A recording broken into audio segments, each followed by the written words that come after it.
Hey YouTube, this is Southern Purple One. A lot to talk about. Would like to mention that last night there was a search and turned into a recovery of a 6-year-old that wandered from their parents' backyard and drowned. Tragic, tragic. So please remember the parents, the family in your prayers. Remember the first responders. You have to recover a small child's body. It's very traumatic for the rescuers, the medical personnel. So keep everyone in your prayers. Bad situation. I'm going to do some more videos on search and rescue. I've been involved in lots of search and rescues. And sometimes the people do it right as the people lost, and usually it's not a child. And then sometimes people do it wrong and make our jobs harder. So I'm going to tell you in a video or two, how to make your life a little easier if you get lost in the woods. Second, the survey was completed yesterday. I helped them on the whole thing, which helps. So I know exactly where's the boundaries. Now I have a big job of marking the boundaries thoroughly so you can walk around the property. It wasn't as much as the 50 acres. There is some more land in there that I might be buying and getting, but that's probably going to take some time. But I'm happy, overjoyed actually, and Friday I pick up the plat. Hopefully next week we can close on it, and then it's get to work. Also need to mention that the Survival HD video came up for sale today, so if you're interested, I'll put a link in the description. It's 3 CDs long, and if for the first 500 customers you're going to get a 4th CD. There's so many topics. It covers 6 hours of instruction. So if you're interested, get it before they remove that 4th video. So you'll get 4. What I want to talk today about is an important person that you need to recruit. Now you might not need to recruit this person on your retreat group. There's 3 types of groups out there. There's your retreat group, the people that are going to be at your property. That's your retreat group. Then you have your prepper group. That is the people that are preppers that are all scattered around you. That's your prepper group. And then you have your community group. I have great people in my community group. They're not preppers, but they're friends of mine. And a lot of them are, actually probably if you compared them, they're excellent preppers, but they don't call themselves preppers. This is a person you need to recruit, you need to find. It is the telephone repairman. You might say, what? In a grid down situation, worst case event. And what I'm telling you to do is in a worst case. Don't go doing it today. You'll probably get hurt or you'll get arrested. But there is communication wires all over, telephone wires. Now these wires can support field phones. So our community is going to do, and we haven't broadcasted this information to the whole community. This will be given to the community in our plan after the crisis.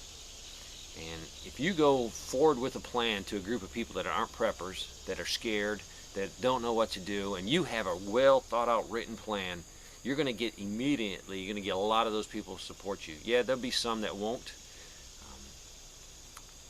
What we're planning to do is taking the landlines that are already in existence, the actual phone lines, and using field phones and setting up a communication hub. Now for us, we have a fire station, we have our general cafe store, we have another store that is also has a little restaurant on it for tourists, we have a church, and that's pretty much in the little group. Now what we're going to do, and we have been lucky to find the right people in the right business fields that have already researched this for us. So we are steps and steps ahead. Now it's still going to take some time. We're going to have to put a jumper in. In our area we have 2 main branches, and the branches aren't touching. So to connect our community, we're going to have to put a jumper between them. No problems. They've assured me they've thought it through, they've planned it through. We can do that. Now the people that need to do that actually live anywhere from, I'll just say, 10 to 30 miles away, just so you can't locate them. we're going to have to, in a grid down situation, worst case, we're going to have to go and get this personnel, and he's willing to do it. In return, we're going to leave 4 or 5, whatever, how many guys at his location, his homestead, to make him feel safe and secure so he can leave and work. He said it'd probably take him a day, but we, might take 2 days. And what we're going to do is use the existing lines and put in our field phones. I wish we could practice it now. I wish we could do it, but you can't. It's against the law. Somebody get hurt, you'll definitely get arrested. But in a worst case event, I'm not talking a snowstorm, no, I'm talking worst case, grid down.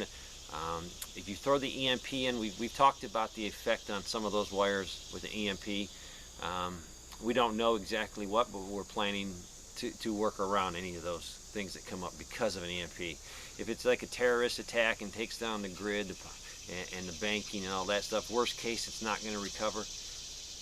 We can put this system in. We have enough field phones where we can have field phones scattered throughout the community. So it'd be like the old days. You don't have a phone in your house, but you can run down the road and find a phone. That's going to be great for emergencies. I think it's going to be great because people will be able to communicate. If they have a need, we can instantly respond, be it a security need, be it a medical, be it a fire, be it whatever need, people will be able to communicate. We have about, I say about a 5-mile circle that we want to be able to communicate in. Now, not everywhere in that circle is going to be able to communicate, but if we can traverse across it, it's going to help. Get good news out, get bad news out.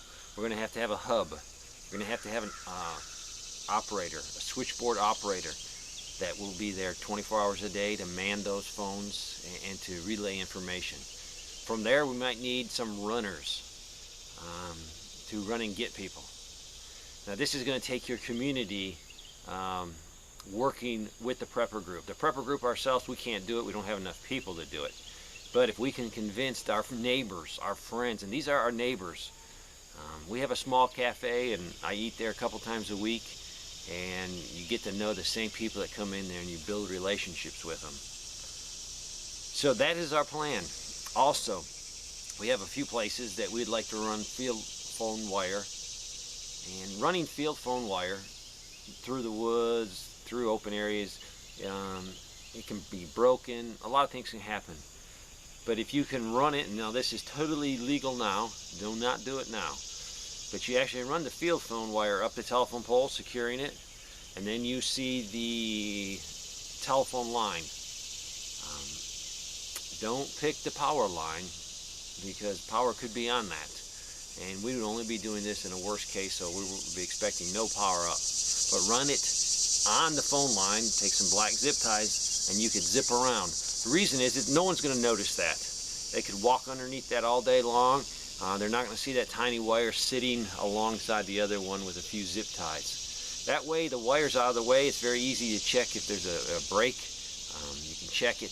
Very easy to do. So that's some of our plans to get that wire out of the way. So, a telephone repairman. Right now, it's not a sexy job. But if you want your community to come together, find where your telephone repairmen live.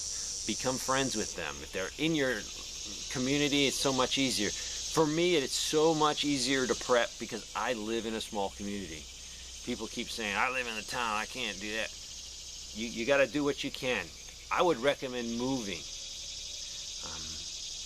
Yes, I mean, you got a lot of hurdles that go over to get to move, the jobs, family, all kinds of hurdles. But if you truly believe we are heading towards an economic collapse, you got to get out of the city. You can't survive in the cities. They're unsurvivable. Get out in the country. Get out where there's good people. It'll make your job as preppers easy. My job is easy to prep where I live. Super easy. Everybody has a garden. Everybody has a well. Everybody has their septic. Most people have generators just because of the power failure. Most people either have a wood stove or a fireplace.